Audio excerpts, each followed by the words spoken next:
cú hát chừng nó là hay cho cả cái văn chụp đã hùi giả chúa cú to bỏ một tê tổ cua tê tổ cừ tê tổ lúa thầu cú bao nhiêu rau thì cú tới bự họ lợ cú bao thì văn chụp đã hù mua tiền nhớ rằng cú luôn bê hù xứ văn lùn tờ nói do Fred nhớ đâu Chicago tới Jamaica nữ xã la hay lục bỏ thơ của nữ tàu tua trong xe la nhớ họ tới Jamaica nó chứ là Fred nữ nhiều khó là ô chú tao lử thiết nữ giấy tôi lú chú cha bém lòng lục bỏ thơ của yo thai lục mong đồ bém lòng. Hello everyone. Nhớ rằng sẽ đa I'm here to share my story of how I met and came upon the Holy Spirit. Cú xã la hay lục bỏ thơ đồ bém sờ đầm nó hạt tiề cú lần chỉ văn chụp đã hú tao đi cha. For most of my life, I have always been a Christian, first a Baptist, and then a Lutheran for over 30 years. Cú yên trên hoa chữ thầu cú nhảy do là cú là lá hậu bên trên Baptist, tất cả đây cú là nhá hậu bên trên hoa tiề Lutheran là nhá hậu tông đề hành. My wife, who happens to be Thai, was invited to go to a revival in Virginia. Cú tụi bên này người dân Thái người trao chơi mù hậu trong Sài Lan nhá trong từ Virginia. During that time, I went there with reluctancy and with hesitation because I had heard many negative things about the fire and the Holy Spirit. Thầu cú mù Alusia thế cú nhớ xia thế cú hát chừng nó là hay cho cả cái văn chụp đã hùi giả chúa thiên nữ cả cái trò họ văn chụp lo tờ. The first thing I heard was that it was a cult. Thời gian của nó thì hay tiề giới cho cái chân chéo nữ thầu. Now, when I went there during the revival, I saw many things that were strange to me, but yet and still people seemed to be full of joy. Thầu của tôi của bỏ thì nữ giới giả cho giáo thiê nữ chỉ giống giả cho bên trên ngõ của khởi bỏ đi thiên thầu văn chụp bên cái lòng tới ô tô lại số lên số tụ mua cái thái dân họ lại luôn năng. Now, when I say strange, you would see people laughing uncontrollably. You would see them coughing and crying, and there seemed like no reason for them to do any of that. Khó thì của hai tờ đó của tôi bỏ một cái tổ cua, cái tổ cừ, cái tổ lúa, của chỉ bảo thì của cha cho tuần đời họ有奥林德，但是của bảo thì còn đời do quan chụp bị đã hủ ở đó là奥林德。So I went along with that, and I figured, well, my wife will go, and she probably doesn't want to go again. But I was again at another revival in Minnesota.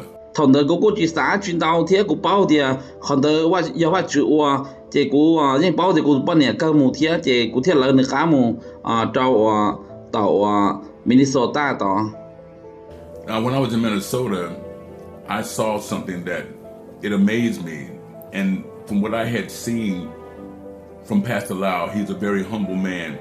He's not a very forceful man to push an idea on you, but he allows, or the Holy Spirit allowed him to teach and to tell people just by scriptures of the Bible. Thầu của một tao của bỏ sư bắt lùn của bảo thì sư bắt lùn cho ít tôi năng cho hơi chỉ thia người cho ít tôi năng kiaว่าchữ cho lù tao rong hàng thia tôi số nhà người kia nhưng mua nhớ được họ bắt lù cú tan thầu gì. What I experienced in Minnesota was that I was hungry. Thầu ư tôi ở Minnesota đó cũng mua lúc xía khiว่าchữ. And it wasn't hungry for food or for water, but hungry for the experience of the Holy Spirit. Họ của tiền khi nữa người chỉ giống như khi đen khi món thì chỉ nên khi giống như sáng chỉ vẫn chụp đã hủ. What happened? I let everything go, and then I threw my hands up, and then suddenly I began to speak in tongues. Cô hay đó chữ thì cô cho hết chỉ thế cô nhongว่าchữ ấy cô mà cô cha cô sát tề cho sổn đuôi nhớ nhớ cô chỉ hai cho lụt tới tới là. I could not stop talking for almost seems like 10 or 15 minutes. I did not even take a breath. Cô hay lụt tới cầu trí là thì thọc hay lụt tới nữa cô ba chỉ tàu đi cô hay lụt tới lúc xưa nữa cô hay lụt tới đảo hàng đi. I had to force myself to stop talking because I was talking to God and He was just listening to me, and I could see Him smile. thầu của hai lô dân dân đó cũng để chỉ tao đi thiết của bao thì cũng hát chuyện ta tỏ hành đóว่าchữ theo cũng bỏ thìว่าchữ ta tỏ luôn đó cũng. Now, my wife grabbed my arm and she wanted to pull me up to the front by the stage so that Pastor Lau could lay hands.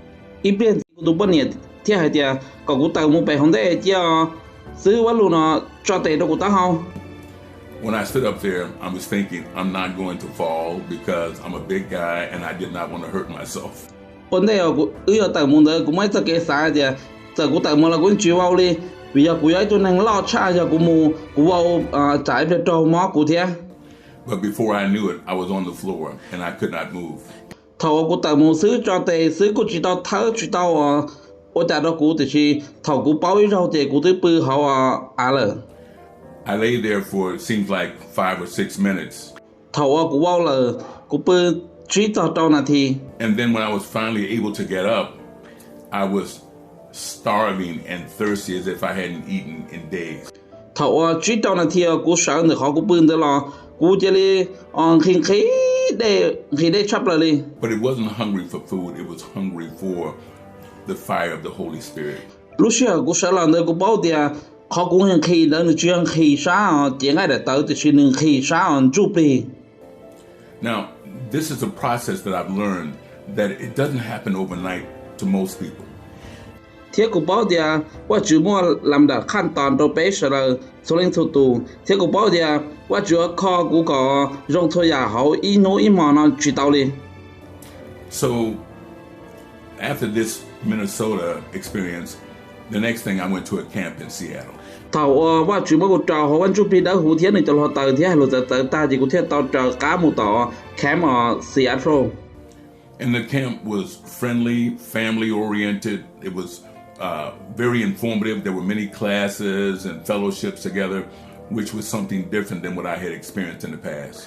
頭我們到 camp 個包的，實在冇給露天你種要要俾你轉的，我知道包多的人到哩，你要冇個開發就走路你要用差不多。 But what I've noticed about all of the revivals and the camps, it's full of love, it's full of friendship, and people there really believe in the Holy Spirit. 個包的找門的。 所以速度你莫給露天你用我朋友差不多哩，所以速度你可以天你3G完就比較好差。 Now, I went to another camp a year later in Seattle. 一向他們在到們 camp 就第2天到 Seattle。 And after the camp, which was about 4 days actually, I wanted to say goodbye to Pastor Lau and to thank him for his hard work and dedication. 那個我當的古天到3點有冇還是冇輪我找你到家錄 camp 那了。 Now, he had just started to finish up laying hands, and he had laid hands on well over 250 to 300 people. 他跟我找跟我保是我輪到找得到是到天你找錄學個了是找得大家白色了都要現在冇這。 He had been touched by the Holy Spirit, by the fire, so when I reached out to shake his hand, I saw that his hand was as red as fire. And then when I touched his hand, it jumped on my hand and went up my arm and through my body. And all I could say was, oh my God, oh my God. 頭是我輪你這你帶了多個帶的，個保是我輪帶容易落到頭多帶這就落到人家了都好估這個講這個這裡還講我主，我就係容易呢，但是呢落到然後個這單頭哩， What I've learned 也我個到個 in the last 18 months, 個2哩頭咯， that the Holy Spirit is real. 個保的我就俾得好冇的， The power of the Holy Spirit is real. 我就俾得好哩去提冇的的。 And if you are looking for peace, if you're looking for a way out, I would say study and turn to the Holy Spirit and that of the fire. 有個什麼嘅個影ที่嘅太陽好個路能ก็有主ปุ่มพรแต่วันจุปิดหูที่ก็主ก่อนในฤชีย้อนแต่ก็ Many people's lives have changed because of Pastor Lau, ที่นั่งจ้องลัง到ตูในเป่าวิยาว่า主สีซื้อว่าลุน and your life can change too. ก็ลุนนั่งเรายังเป่าเตาอีอย่างเกาหลี Trust Him, เจเชียตัวว่า主 Pastor Lau. ว่าเจ้า thảo á chữ phòng có mong ở châu này sẽ tao là sai khẩu lục bảo thai nó và thì bây giờ tao xin chi thảo quan chụp đã hù đó có thảo có á chữ tất cả luôn nhà họ có luôn nè quan chụp đã hù bùm họ có luôn nè ở châu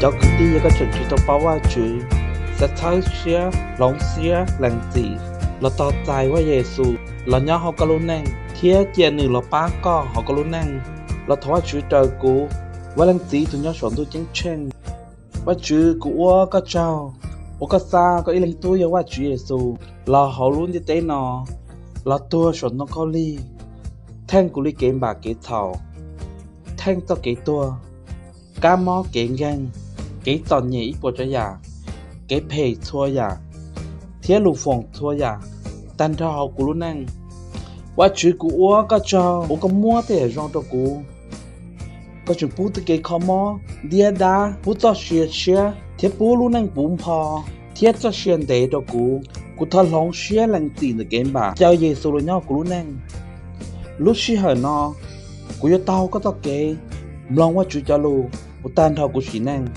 tay chết thon được chữ Giêsu luôn bề amen 我个教我主，古班那个用些天，头把主phòng công mong，没有兴趣多，好种水啦，天后是的路khó kia，cho nên sẽ đào làm long ta chữ nữa，古天เนี่ยซื้อlúc này sẽ đào，สปอนนี่lo，สปอนนี่มอเกก่อยัง，天ว่า主是个刀，就做咬个路呢，头把主phòng công mong，我賺到個主麼個路學làm long，我賺得到。